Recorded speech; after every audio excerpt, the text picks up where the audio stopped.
And now I'm sure our good friend Dr. Watson is ready for us. Let's go in and join him. Come in. Oh, there you are, Mr. Bartell. Good evening, Doctor. Are you all ready with tonight's new Sherlock Holmes adventure? I'm ready if you are, my boy. How would you like to hear a story that took place in Italy? In Italy? Say, you and the great Sherlock Holmes certainly did get around. What took you there, Doctor? We'd gone to Rome to investigate the sudden death of Cardinal Tosca. An inquiry, which I may tell you, Mr. Bartell, was carried out by Holmes at the express desire of His Holiness the Pope. Well, say, Doctor, that sounds like a wonderful... No, Mr. Bartell, that's a story that I'm afraid I can never tell you. However, tonight's adventure took place a few days after Holmes had brought his case to a satisfactory, though somewhat terrifying conclusion. I suggested to the great man that a short holiday would be good for us before returning to England. And so we spent some happy days browsing among the architectural treasures of old Rome. The Colosseum, the Baths of Caracalla, the Forum, the wonderful ruins on the Palatine Hill. I couldn't drag Holmes away from them, Mr. Bartell. And at night time he was able to indulge to his heart's content his great love of music. Finally, it was 2 nights before we were to sail for England, I remember. We went to the opera house to hear the famous Italian soprano Gina Valchesi singing Verdi's immortal La Traviata. I can hear that exquisite voice now, Mr. Bartell, as Holmes and I, seated in a box, listened spellbound to the great Valchesi singing her last act aria.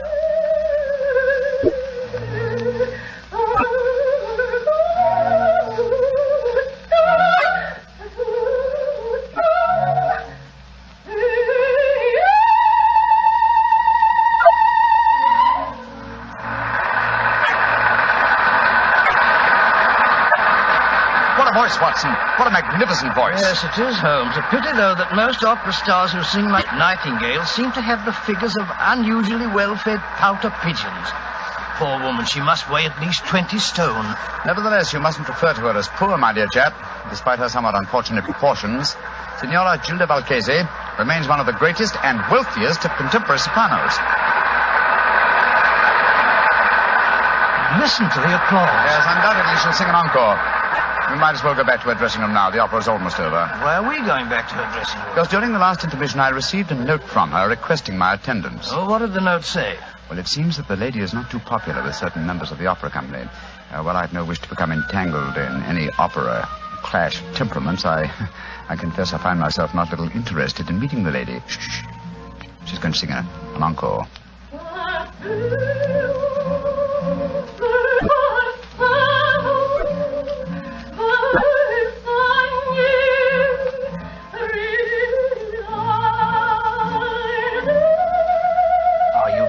Going back to her dressing room? Certainly, my dear fellow. A summons from Gina Valchesi is no more to be disobeyed than a royal command.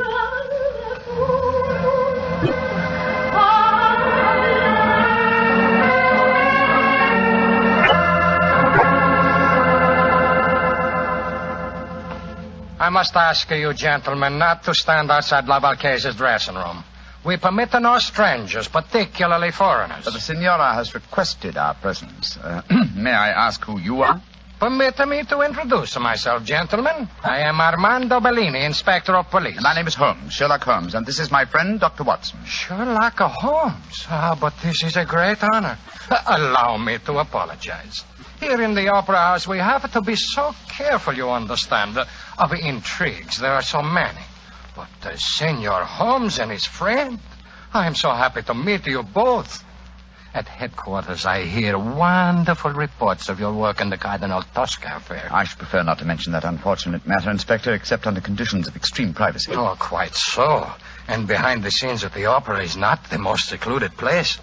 Please to forgive me. You are waiting to see La Valchesi? Yes. Well, she is still on the stage.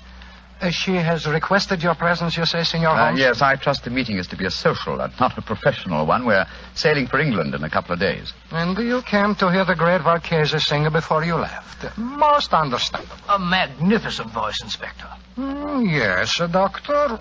And still, well, I am a devout opera lover myself. Yet I cannot help but feel its future lies with those who can add a youth and beauty to a great voice. That's true. True, Signor. But where can you find such a combination? I have found it. Here in the opera, there is a girl. She is my protégée. Someday, I hope she will be my wife. At the moment, she is only understudying La Marchese. If she should ever get the opportunity of singing in her place, then a new star will be born. Oh, really? What's her name? Lisa Bordoni. She has but recently come to Rome from Milano, where she was studied with the great Alfieri. Confidentially, I think that La Marchese is so jealous of her that... Oh, here is Lisa now. And that is her brother with her. Lisa, cara mia, please to join us. By George, what a beautiful girl. What is it, Armando? Permit me to present the famous English detective, Senior Sherlock Holmes, and his friend, Dr. Watson. How do you do? How do you do, young lady? Glad to meet you both. This is my brother, Wally. How do you do, sir? I certainly feel that I know a lot about you two gentlemen. No, I can't tell you how many times I've read your stories, Dr. Watson. Indeed, sir. I'm very flattered. Lisa, cara mia, we were just saying that in youth and beauty, combined with the voice, lies our future hope in the opera. Your day will come, Lisa mia. Your day will come soon. I hope you're right, Armando. But as long as I understudy Gina Valchese, I don't see when I'll get my chance. She's disgustingly healthy. If you'll pardon my saying so, young lady, though your name is Bordoni, you and your brother don't sound in the least Italian. Well, we're not, Mr. Holmes. We're American. But to succeed in Italian opera, my sister has found that an Italian name is essential. So the Borden family became the Bordonis.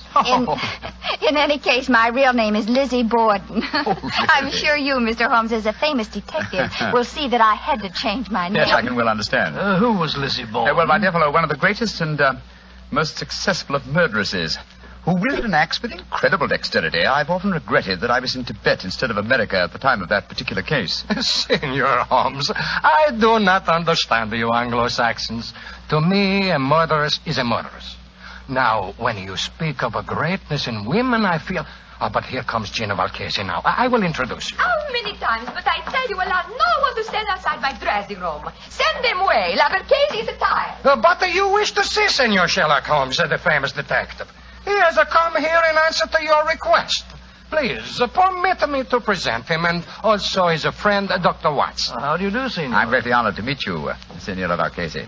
And now, perhaps, if we may come into your dressing room and confer privately. Perfido. What would La Marchese have to say to a detective? A minion of the police, a sbirro. Go away, all of you.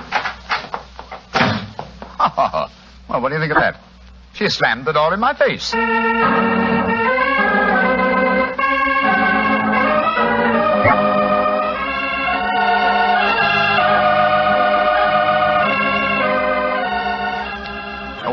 Waiter. Si, senor. Bring me some more coffee, please. Si, senor. The very pleasant dining here on the hotel terrace, I must confess. Very. Amazingly warm, considering yesterday's snow. Yes, it is. Later, I suggest we pay another visit to the opera and hear La Valchese sing Gilda and Rigoletto. Upon my soul, Holmes, it seems to me that you're astonishingly casual after the way that woman insulted you last night, slamming the door in your face as if you were a tradesman. Shocking. What would you have me do, my dear chap? Force my way into a room, demand an apology, or have my friend challenge her to a duel in order to avenge my honor? Oh, don't try to be funny, Holmes. You know perfectly well what I mean. The lady asks you to come and see her, and when you do, she pretends she's never heard of you. And here it is nearly 24 hours later, and you've done absolutely nothing about it. Oh, dear old Watson. You're really quite upset over the affair, aren't you? Well, if it'll make you any happier, let me tell you, I have done something about it. I'm delighted to hear it. What? This morning, I was able to obtain a specimen of La Valchese's handwriting from an autographed picture in the possession of Inspector Bellini. I compared the writing with that on the note that I received in the box last night. It was the same, proving that the message I received was authentic. Oh, in that case, why did she snub you like that?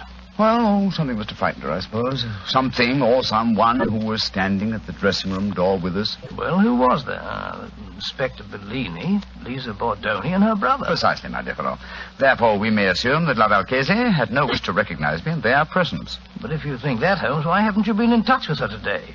She may be in some dreadful danger. Oh, if she is, she can find me easily enough. And meanwhile, I'm perfectly happy to be left alone. The last few weeks have been sufficiently strenuous without becoming involved in some fresh case. On my soul, Holmes, you must be tired. I've never known you to be so indifferent to a case. Great Scott. What is it, Watson? Look, walking towards us. It's Signora Valchese herself. Oh, and judging from the lady's expression, she seems to be in some distress. Good evening, Signora. Signor Holmes, I must speak Please to sit you. down, won't you? This is my colleague, Dr. Watson. How do you do? First, I must apologize for my behavior last night. It would have been dangerous if La Valchese had acknowledged that she had to communicate with you. That's just what my friend assumed, madam. Please speak quite freely now, Senora. No one can overhear us. Signor Holmes, I am being persecuted. My life is in danger. You must save me. You've been threatened. Si, signor. And now today, tragedy has struck. My sister, my beloved Bella, lies near death from a murderous attack. An attack that was meant for me. Good Lord, what happened, madam? If you will please to keep quiet, and let the Valchese speak, will I learn what happened. Oh, I'm sorry, madam. This morning, I always myself take my dog for a walk. But this morning, I feel the trace of a cold. I ask my sister to take the dog for a walk. Please do understand that my sister is very much like me in appearance. Yes, I understand, Senora. Please continue. She walk alone in the park. From nowhere, a horseman come gallop and ride her down. This much I learned from the traces in the snow when I worry and go to find her. Was she able to tell you who the horseman was? No, she cannot speak, senor. They say at the hospital that her skull is fractured, that she may not live. Senor Holmes, that attack, it was meant for me. You must protect me. Senora, I shall do everything in my power to... No! What's wrong, madam? Somewhere there is a cat. I know it. Make it go away. I cannot stand cats. They drive me mad. No.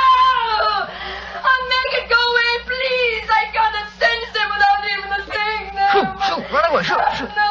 I can't see please, one. It must be your imagination.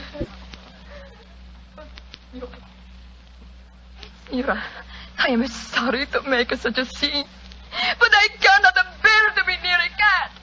I cannot tell you what it do to me.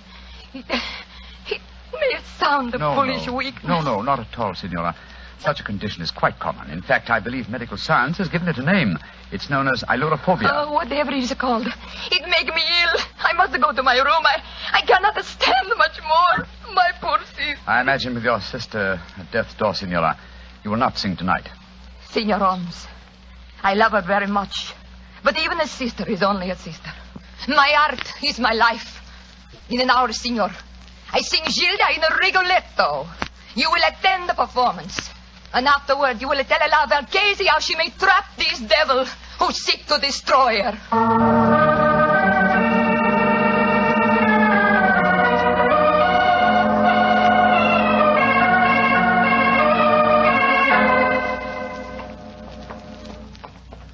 Holmes, it's after 9:30. We've missed quite a lot of the opera. It's hardly worth going to our box now. We've just been time to hear La Valchese sing the incomparable Caro Nome.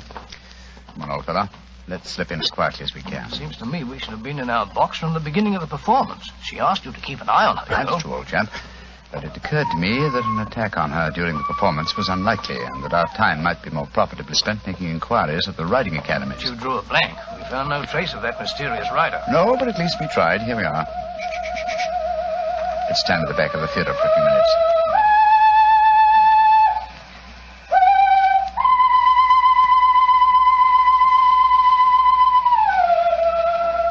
Great Scott! That isn't Valchese singing. It's the understudy, Bellini's protege, the American girl, Lisa Bordoni. What a beautiful voice. A light one, but with a beautiful, wonderful range. Look here, we've no time to listen to her now. We must go to the Valchese's dressing room at once. We know she left for the theater tonight with the intention of singing. I'm very much afraid there's devil's work afoot, Watson.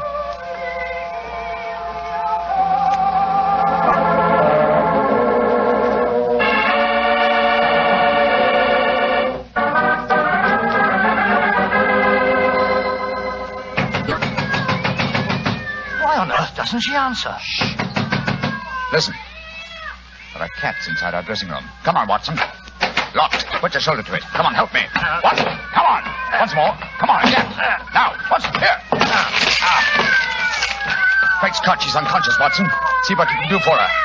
She must have fainted with fright. Yes, some fiend, knowing her deadly fear of cats, has locked her in here with half a dozen of them. Shoot, off with you, shoot. Her eyes are opening, Holmes. She's coming to. Signora Valchese. Her lips are moving. She's trying to speak. Signora Valchese. Tell me, who did this to you? Great heavens! Her voice is gone. I've known many vicious crimes in my lifetime, Watson. But to murder a voice that was one of the treasures of the world, is as vile a killing as I've ever encountered.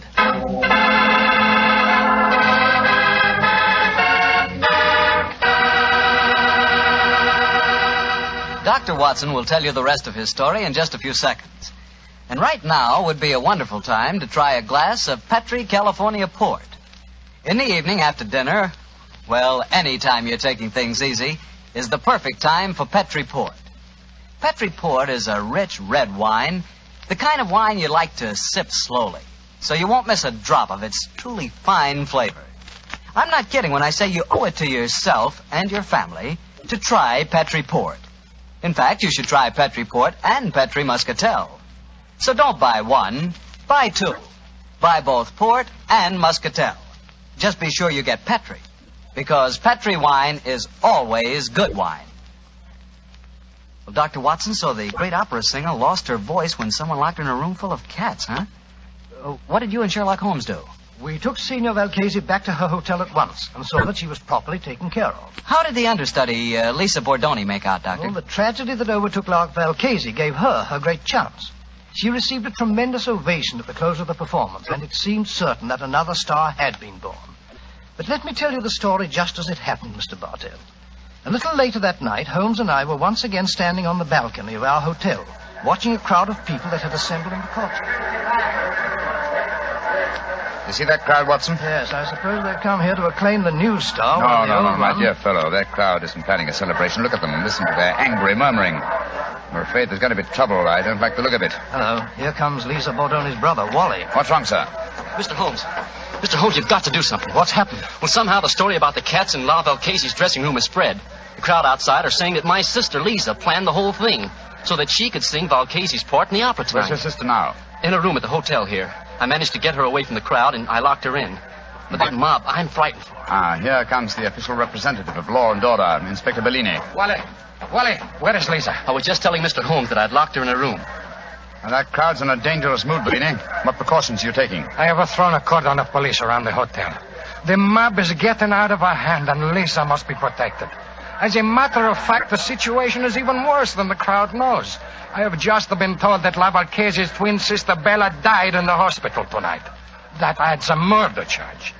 If the crowd knew about that, I'd tremble to think what might happen. Did you say that La Valchese's sister was a twin, Inspector? Si, Senor Holmes. She was her exact double in everything but voice. Indeed, how very illuminating. If you don't mind, I should like to have a few words in private with my friend, Dr. Watson. Excuse us for a moment, please. What do you make of it, Holmes? What are you, old chap? Well, the American girl seemed very charming and all that, but she might have done it. It had to be either her brother, or the inspector himself. They all had a motive for wanting La Valchese to lose her voice. But I must say I can't understand the motive behind the murder of her twin sister. I think I can give you the answer to that question in a very few minutes. But meanwhile, the mob gets uglier and uglier. The only way to avert violence, Watson, is to give them quick proof and a certainty of conviction. I must go back to Bellini and the young American. I want to keep an eye on them. Meanwhile, I want you to slip out and get me a cat. Cat? What on earth for? You'll find out soon enough. But Holmes, what kind of a cat? Oh, any kind, but hurry.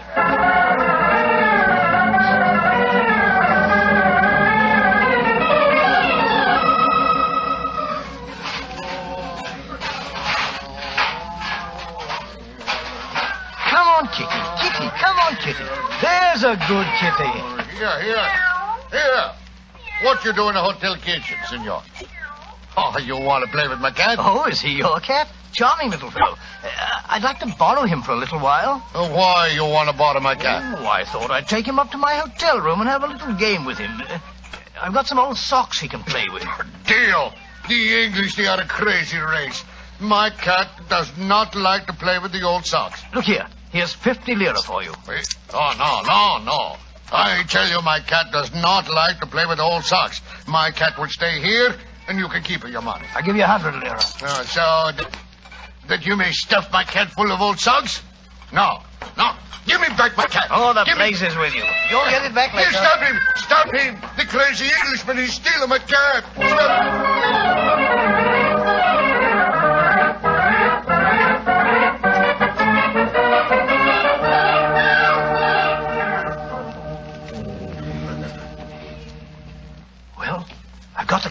Holmes, but I wish you'd tell me what we're doing outside Valcase's door with it.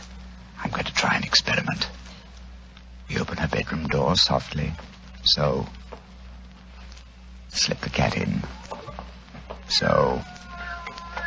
And close the door. Holmes, man, what the blazes do you think you're doing? You'll drive her mad. I think not. Listen. And watch through the keyhole if you can. Where do you come from, you stupid cat? Go away. Holmes, her voice. It's come back. Yes, I thought it might. I can see her through the keyhole. She's picking the cat up by the scruff of its neck. She's walking toward the balcony. Yes, and towards the crowd down below. An excellent opportunity for a public confession. Come on. Stella? What do you want? I charge you with the murder of your sister, the great singer, Valcase.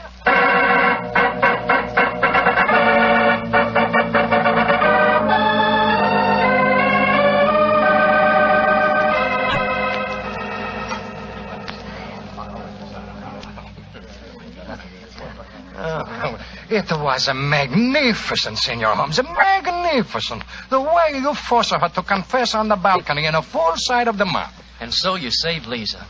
I can't thank you enough, Mr. Holmes. Nor can I. Though I still don't see how you guessed. She looked so much like her sister that she fooled even me, her understudy. Yes, it was an extremely cunning plot, Miss Bordone. The real Valcase sent me that note last night. When I met her at the dressing room door, she denied having sent for me because the three of you were there. I suppose that she suspected one of us. Oh, yes, obviously. And later, no doubt, she told her twin sister Bella about having sent me the message and also announced her intention of coming to see me. Bella saw her opportunity, murdered La Valcase, assumed her identity, and to give added realism to her role, followed through with her sister's plan by coming to see me today. But I still don't understand this business, Mr. Holmes. Why did the twin sister lock herself in her dressing room and fill it with cats? What did it accomplish? It gave me the chance to sing. Yes, that's true. Which is why Watson felt certain the criminal must be you, your brother, or Signor Bellini. But you see, the episode with the cats accomplished one other thing. It made it plausible that the great Valcase should never sing again. To whose advantage would that be? An impostor, of course. In the person of a twin sister who could not sing and who must surely envy her sister's great will. Exactly, my dear fellow. As soon as I knew they were twin sisters and everything but voice, it became more than a possibility. It became probability, but it had to be tested. That's why I sent for the cat, Watson.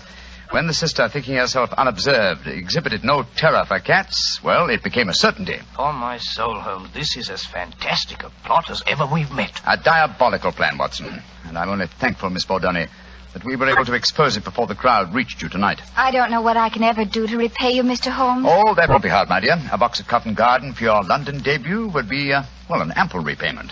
And from what I hear of your reception in Rigoletto tonight, I shan't have to wait very long for that reward, eh? It's a promise, Mr. Holmes. Come in. Oh, excuse me, please. All over the hotel are looking for my cat. I say to myself, there he is. He's stealing my cat. Inspector Bellino, you arrest him. He tried to bribe me, and then he ran away with my cat and fill him full of old English socks. Oh, does she be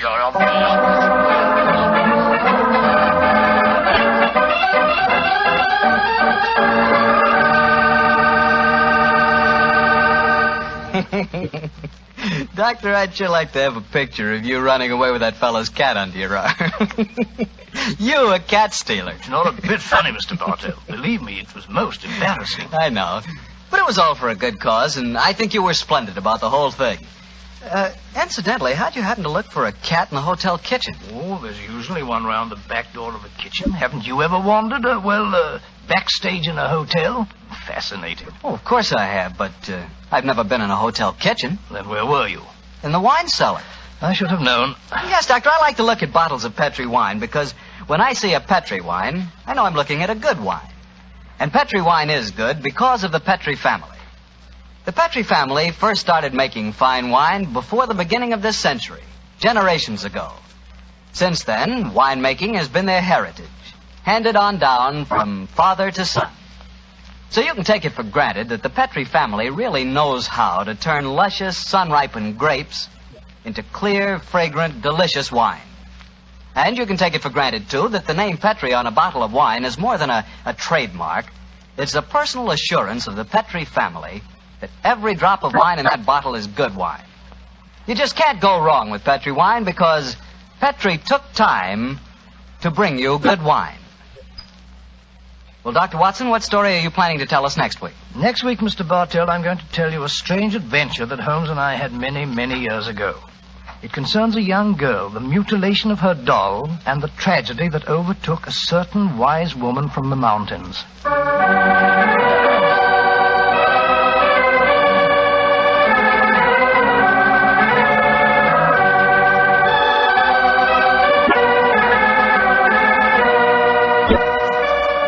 Tonight's Sherlock Holmes adventure was written by Dennis Green and Anthony Boucher and was suggested by an incident in the Sir Arthur Conan Doyle story, The Adventure of Black Peter.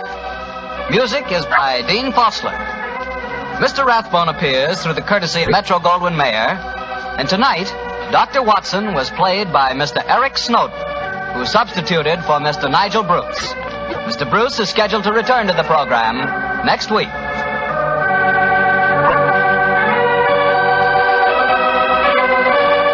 Petri Wine Company of San Francisco, California, invites you to tune in again next week, same time, same station.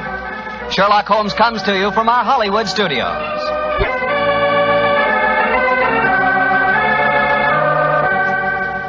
This is Harry Bartell saying goodnight for the Petri family.